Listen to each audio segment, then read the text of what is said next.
Joe Biden announced that he was going to talk about term limits. We assumed we would get more details in his announcement. We did not really get any more details. I think he wrote an op-ed today, actually. Just kind of here's some thoughts. It's a threefold kind of proposal, which is term limits, code of ethics, and a constitutional amendment to undo the presidential immunity decision that the Supreme Court had this term.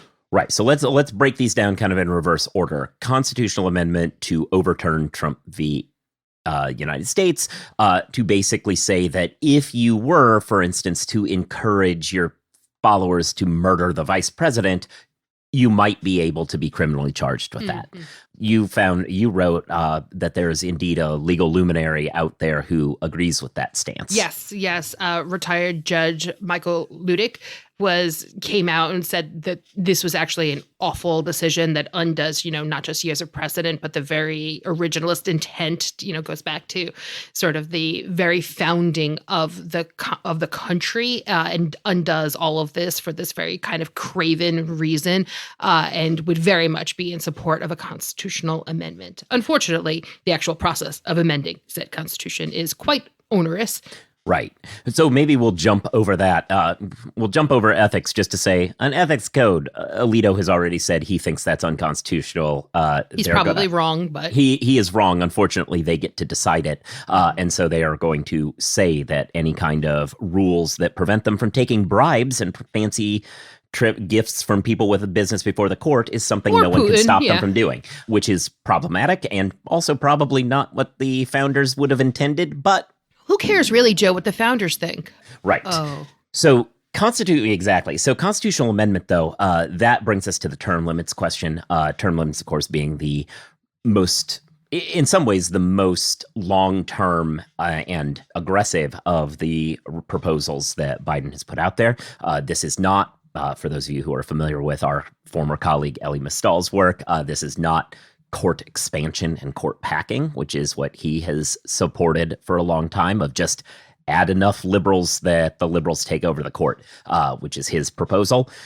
This is a slower term situation. It is one that's aimed a little bit more towards creating a scenario where justices are not sitting kind of exerting dead hand influence of long gone administrations. I mean, George H.W. Bush is very, very long gone, and yet Clarence Thomas is still on the court.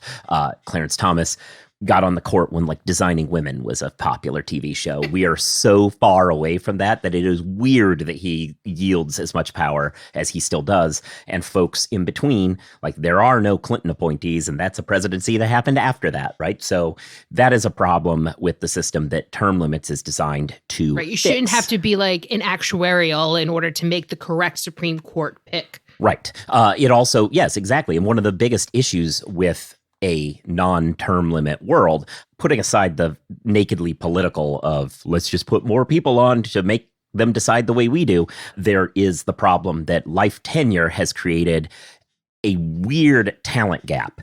You do not put on the court people who are very, very competent, but maybe in their early 60s, because you don't want that, because the way you maximize your pick is you put the youngest possible person on there. That means that there's a lot of good talent that doesn't get on, and there's a lot of bad talent that stays. It also freezes talent, right? Clarence Thomas should not be on the court anymore, and hey, maybe the conservatives get to replace him with somebody a little bit younger, or the liberals do. Either way, this is somebody who he gets replaced by James Ho. Right. That doesn't change the ideological composition, but it probably makes sense. But yes, it does, however, create a situation where talent is better distributed. We can use Ruth Bader Ginsburg as the liberal version of this. The way in which these people are sticking around forever is preventing good people from ending up getting on the court for a totally arbitrary reason. So term limits is a good way to deal with this. Bringing us back to our transition to constitutional amendments, the counter argument is, well, you need a constitutional amendment because it says they can serve for life, which it doesn't. Good behavior is what it... Exactly. It doesn't, in fact, say serve for life. It says in good behavior. There's an argument that historically the courts have said that means life. There's originalists who say, or people who have at least looked at what originalists claim they care about and said that's actually not what it meant at English common law before the revolution, but whatever. That said, the most popular proposal for term limits does not, in fact, require you to kick anybody off the court. It doesn't actually term limit. It just changes the jurisdiction of the court in a way that puts the younger people or the more recently appointed people in the position of deciding the most important of those cases.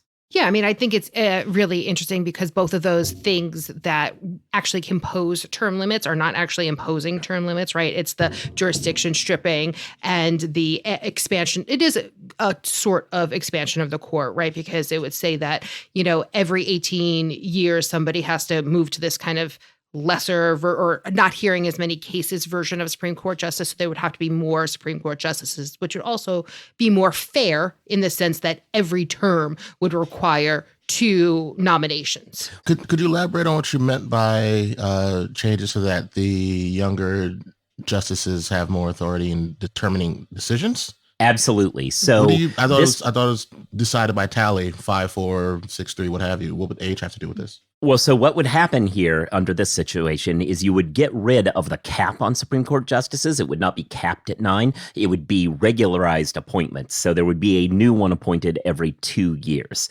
At that point, every 2 years, there would be a new justice. Those justices would hear. The Constitution actually doesn't create a Supreme Court to hear everything. The Constitution, if in its actual text, says the Supreme Court has to hear cases between the states and cases involving ambassadors. And then beyond that, it hears appellate cases with such exceptions and regulations as Congress shall create. So Congress actually has the ability to limit what cases be and limit both the jurisdiction that they have to hear those cases and regulate how they hear those cases. So the argument would be we start adding justices every 2 years. Those justices now are full-on Supreme Court justices for all the constitutionally required jobs of the Supreme Court, which is just those cases between states and ambassadors and stuff. And all of the other stuff would then be regulated to have Congress say, only the 9 most recently appointed would hear all of the other cases stuff that aren't mandated by the Constitution and instead created by statute. Right. This then would put it in the statutory level, not the constitutional level, so you wouldn't actually need a constitutional amendment, so the argument goes. That said, obviously, that's something that the court might not want to agree to, and at that point, you threaten them with packing, because nobody argues that in any credible way that packing isn't legal. Right. It may not be desirable for political reasons. It may be a horrible substantive policy. Correct, but it is certainly constitutional. Right. So you say, look, here's what you've got to approve. Feel free to welcome 30 new liberal colleagues if you don't agree to it. Theoretically, that would fix it. That's the thing that always bugged me. FDR always gets a lot of flack for his court packing scheme that didn't ultimately happen, and everyone's always like, it failed. And I'm like, he got what he wanted. He got what he wanted. Right. Like, that's the thing. It was a negotiating tactic. It was, do what I want you to do here, or else I'm going to add people. And then they did, and then he didn't do it. That's not a failure. That's success. How things that's a work. W. Yeah, and that's the world in which theoretically things should happen. The term limits is very much in its infancy. Biden just announced this. That said, Harris has generally echoed support, and it does seem like this is now the baseline opinion of Democratic candidates going forward, which is a good sign for the country.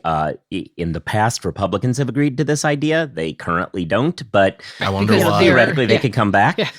If they have principles to adhere to, they could come back. Oh, I thought that was a joke. I'm sorry. Yeah. I mean, look, I'm unabashedly more on the left side of it, and I was calling for term limits back when the only people calling for it were Mike Lee and Ted Cruz. I was very much on their side. Nobody joined me then. I am still consistent today. So there you go. I guess I shouldn't say nobody. Lawrence Tribe was already writing about it too, so there were academics on it. But yeah. Okay, so have we exhausted term limits? Everybody prepared to talk about that? You can now talk about that at your next cocktail party and understand the distinctions.